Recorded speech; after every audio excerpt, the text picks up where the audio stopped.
మరోసారి AP TDP బాధ్యతలు చేపట్టారు Palla Srinivas. CM Chandrababu Naidu, working president Lokesh నేతృత్వంలో తెలుగుదేశం పార్టీ దూసుకుపోతోందన్నారు పల్లా. లోకేష్ పార్టీ బాధ్యతలు చేపట్టడం వల్ల మరింత ఉత్సాహం వచ్చిందన్నారు. టీవీ9 తో పల్లా శ్రీనివాస్ ఇంకా ఏమన్నారు? మరిన్ని వివరాలు మా అసోసియేట్ ఎడిటర్ ఈశ్వర్ అందిస్తారు. ఆంధ్రప్రదేశ్ రాజకీయ యవనికపై కొత్త చరిత్ర ప్రారంభమైంది.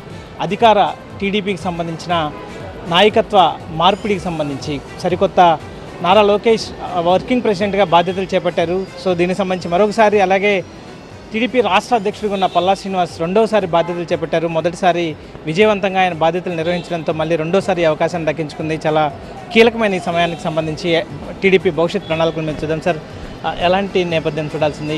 ఎందుకంటే ఒకవైపు నారా లోకేష్ యువతకు సంబంధించి ప్రాధాన్యత ఇస్తున్నారు, అదే సమయంలో చంద్రబాబు చాలా సీనియర్ పొలిటీషియన్. ఈ రెండింటిని మీరు మధ్యలో బ్రిడ్జ్గా ఉన్నారు. కొత్త తరానికి కావచ్చు, లేకపోతే అనుభవానికి కావచ్చు, మీరు ఎట్లాంటి పాత్ర పోషించబోతున్నారు? సెకండ్ టైం మీకు మళ్ళీ మిమ్మల్ని అధ్యక్షుడిగా నియమించినందుకు టీవీ9 తరఫున కూడా కంగ్రాట్స్ చెప్తున్నాం. ఎలా చూస్తున్నారు సార్ ఈ అవకాశం? ముందుగా మీకు ధన్యవాదాలు తెలియజేస్తున్నానండి. అలాగే నాకు రెండో మారు రాష్ట్ర అధ్యక్షులుగా నాకు అవకాశం కల్పించినందుకు మా జాతీయ అధ్యక్షులు ముఖ్యమంత్రి గారైనటువంటి శ్రీ నారా చంద్రబాబు నాయుడు గారికి నేను ప్రత్యేకంగా ధన్యవాదాలు తెలియజేస్తున్నానండి. అలాగే మా యువ నాయకులు, మా భవిష్యత్ నాయకులు, ఇప్పుడు నేషనల్ వర్కింగ్ ప్రెసిడెంట్గా మరి నియమితులైనటువంటి మా లోకేష్ గారికి కూడా నేను ఈ సందర్భంగా ధన్యవాదాలు తెలియజేస్తున్నాను. అలాగే వారికి శుభాకాంక్షలు కూడా తెలియజేస్తున్నానండి. ఇక్కడ నేను లోకేష్ బాబు దగ్గర నేను చూసింది ఏంటంటే ఆయన టైం స్పేర్ చేస్తారు, ఆ ఫీల్డ్లో కొత్తదాన్ని ఎలా తేవాలి, అలాగే దాంతో మనల్ని ఎలా గెలవాలి అన్నది ఒక వినూత్నంగా ఆలోచించి ముందుకెళ్ళేటువంటిది. మాకు గతంలో మాకేముండదంటే కొంచెం యువత తక్కువ ఉన్నది, కానీ యువకాలం ద్వారా మాకు యువత వచ్చింది.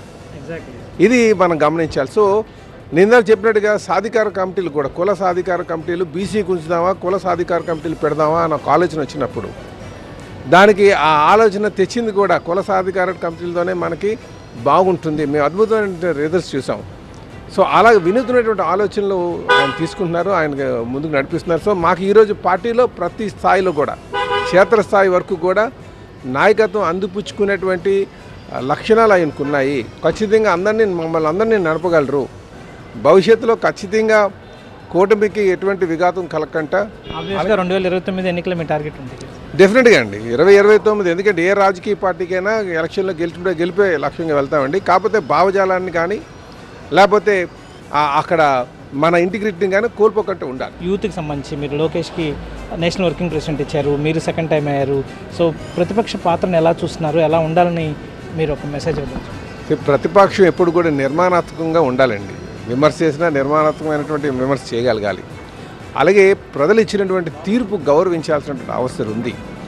అదే నాకు తక్కువ సీట్లు వచ్చింది నేను వెళ్ళను అని చెప్పడం కరెక్ట్ కాదు. 23 సీట్లు వచ్చినప్పుడు 3 సార్లు ముఖ్యమంత్రిగా చేసినటువంటి వ్యక్తి వెళ్ళి అసెంబ్లీలో కూర్చున్నారు.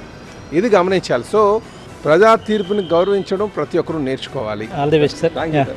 ఇది తెలుగుదేశం పార్టీ రాష్ట్ర అధ్యక్షులుగా రెండోసారి బాధ్యతలు స్వీకరించిన తర్వాత ఖచ్చితంగా 2029 ఎన్నికల టార్గెట్గానే మా ప్రణాళికలు ఉండబోతున్నాయి. మొదటిసారి కంటే కూడా రెండోసారి కూటమి పార్టీలని కలుపుకుని ముందుకు వెళ్ళడంతో పాటు లోకేష్ నాయకత్వంలో యువతను ఎక్కువగా పార్టీలోకి ఆహ్వానించే ప్రయత్నం చేయడం కావచ్చు, లేకపోతే లోకేష్ నాయకత్వంలో భవిష్యత్తు ఖచ్చితంగా పెద్ద ఎత్తున ముందుకెళ్ళే అవకాశం ఉంటుంది. ఎందుకంటే అనేక రిఫార్మ్స్కి ఆయన ఇప్పటికే నాంది పలికారు. చాలా మా ఫ్యూచరిస్టిక్ ఆలోచనలతో ముందుకు వెళ్ళే నేపథ్యం ఉంది లోకేష్. కాబట్టి భవిష్యత్తులో ఖచ్చితంగా తెలుగుదేశం పార్టీకి ఎదురు ఉండదని చెప్పి చెప్తున్న నేపథ్యం అయితే కనిపిస్తుంది.